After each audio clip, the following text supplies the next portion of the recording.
j'ai gardé la foi. Donc, lorsque vous lisez ces trois phrases, vous allez comprendre que la phrase la plus importante entre les trois, c'est la dernière. J'ai combattu le bon combat. J'ai achevé la course. Tout le monde peut le faire. Mais la dernière, elle est la plus importante. Il dit, j'ai gardé la foi. Pourquoi? Parce qu'au fait, sur cette terre, il y a ce qu'on appelle les combats de la foi. Tous ceux qui sont en Christ, parce qu'au fait, ce qui nous permet d'être en Christ, c'est la foi. Comment? La Bible dit, nous sommes sauvés par la grâce au moyen de la foi. La grâce est venue vers nous. L'homme a répondu à la grâce par la foi. C'est lorsque vous avez cru à la grâce, donc croire à la grâce, c'est manifester la foi vis-à-vis de la grâce qui est venue vers vous. C'est à ce moment-là que vous avez adhéré au salut. Vous êtes devenu enfant de Dieu chrétien. À ceux qui l'ont reçu, à ceux qui croient en son nom, elle a donné le pouvoir de devenir enfant de Dieu. On est ensemble. Alors lorsqu'on adhère dans la foi, il y a ce que nous devons appeler le combat de la foi. Regardez, lorsque Israël sort de l'Égypte, d'abord, pour qu'Israël sorte de l'Égypte, il y a eu un problème. Pharaon ne voulait pas. Ce qui fait que les diables combattent des gens à la fois. Aujourd'hui, vous devez savoir, frères et sœurs, que l'ennemi travaille pour que les gens n'adhèrent pas à la foi, pour que les gens ne soient pas sauvés. Premier élément. Deuxième élément, lorsque les gens sont sauvés, l'ennemi travaille pour qu'ils perdent la foi. Est-ce qu'on est ensemble? Voilà pourquoi, avant de vous marier, vous avez le combat contre le mariage. Mais lorsque vous arrivez dedans, vous avez maintenant le combat vers le divorce. Quelqu'un a compris ça? Parce qu'en fait, l'ennemi change de couleur, il change de forme. C'est ce que Apocalypse chapitre 7 nous présente. Lorsqu'on ouvre les sceaux, les différents sceaux qui ont été ouverts, les 4 premiers sceaux, on a vu un cheval blanc, on a vu un cheval roux, on a vu un cheval noir, on a vu un cheval pâle. C'est le même cheval qui ne fait que changer de couleur. C'est le même. C'est le diable. Il ne fait que changer de couleur. Les diables travaillent comme ça, ils changent de couleur. Avant le mariage, ils vous combattent, vous devez vous marier, mais vous y êtes. Et puis ils commencent à vous combattre pour que vous puissiez sortir. Ce qui fait qu'il y a des mariés qui envient même les célibataires aujourd'hui. Est-ce qu'on est ensemble? Alors, Pharaon commence à poursuivre les peuples. C'est quoi la raison? Il faut que les peuples rentrent dans, n'est-ce pas, l'esclavagisme. Alors, le combat de la foi, j'essaie d'insister là-dessus et puis je vais remettre sur le combat spirituel pour clore maintenant. Alors, qu'est-ce qui se passe? Comme je disais, on a cru au Seigneur, nous sommes dans la foi, nous sommes en train d'aller vers les cieux parce que nous sommes dans la marche. Mais il s'est fait qu'il y a un combat qui s'élève contre notre foi. La course, j'aime plus la dernière phrase, il dit quoi? J'ai gardé la foi. Donc, lorsque vous lisez ces trois phrases, vous allez comprendre que la phrase la plus importante entre les trois, c'est la dernière. J'ai combattu le bon combat. J'ai achevé la course. Tout le monde peut le faire.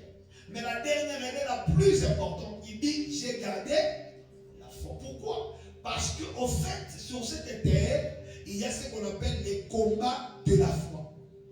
Tous ceux qui sont en Christ, parce qu'au fait, ce qui nous permet d'être en Christ, c'est la foi. Comment? La Bible dit, nous sommes sauvés par la grâce au moyen de la foi. La grâce est venue vers nous. L'homme a répondu à la grâce par la foi.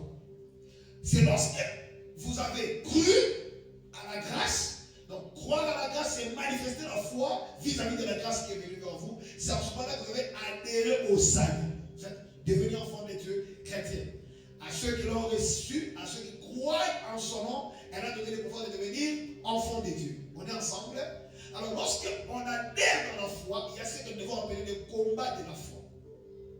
Regardez, lorsque Israël sort de l'Égypte, d'abord, pour qu'Israël sorte de l'Égypte, il y a eu un problème. Pharaon ne voulait pas.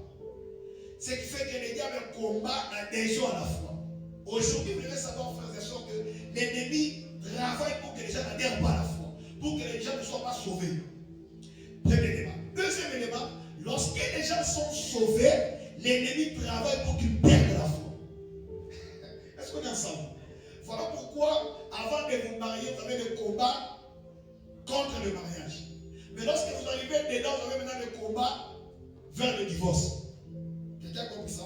Parce qu'en fait, l'ennemi change de couleur, il change de forme.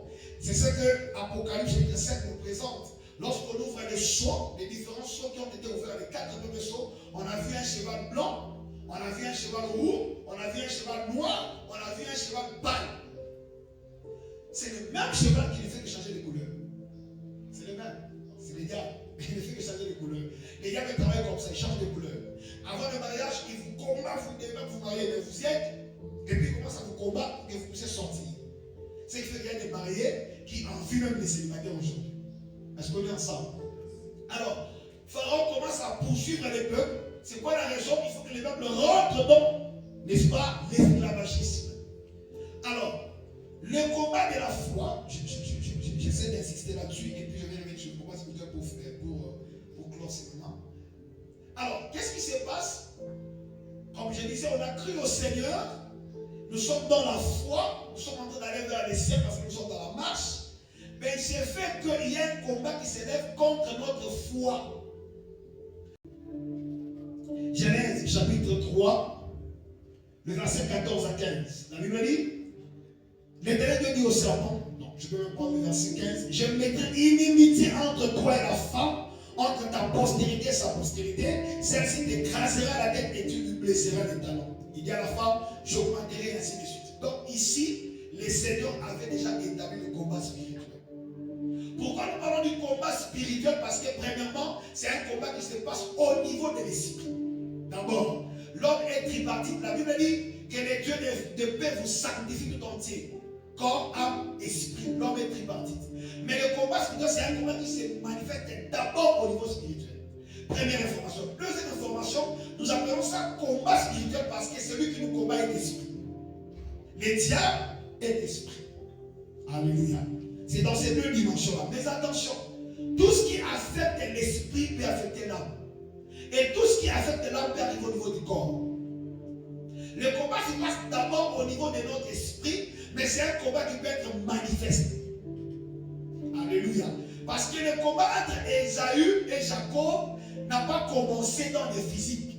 C'est un combat qui a commencé dans le spirituel. Le combat a commencé dans les ventres des mamans. Alors qu'on ne voyait même pas. Et le combat qui avait commencé dans l'invisible est venu jusque dans l'invisible.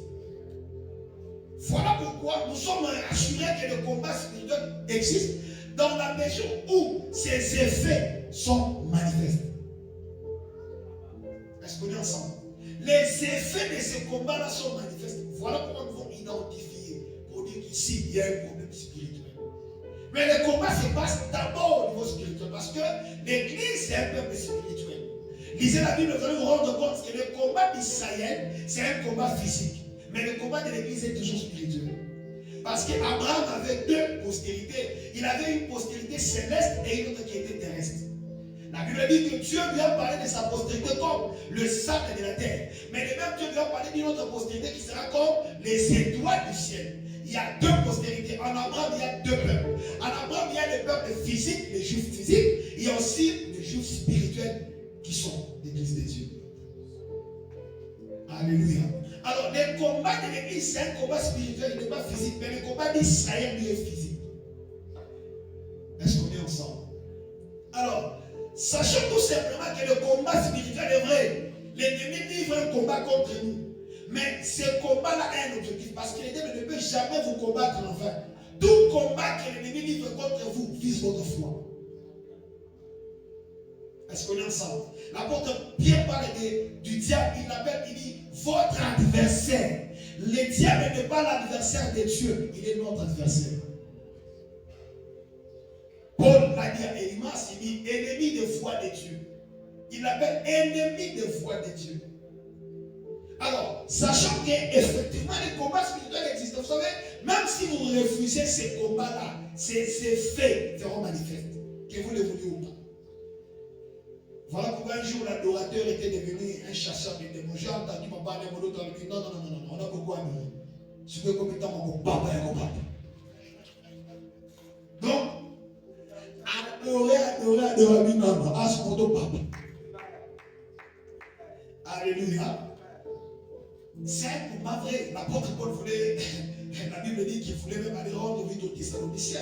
Mais il reconnaît que Satan a été comme une digue, comme une barrière face à ces voyages missionnaires. Mais pourquoi? Il dit non, mais ça, mais comment est-ce qu'il a su que c'était le diable? Esprit de discernement. Ou discernement des esprits. Donc le combat spirituel, mes frères, il est vrai.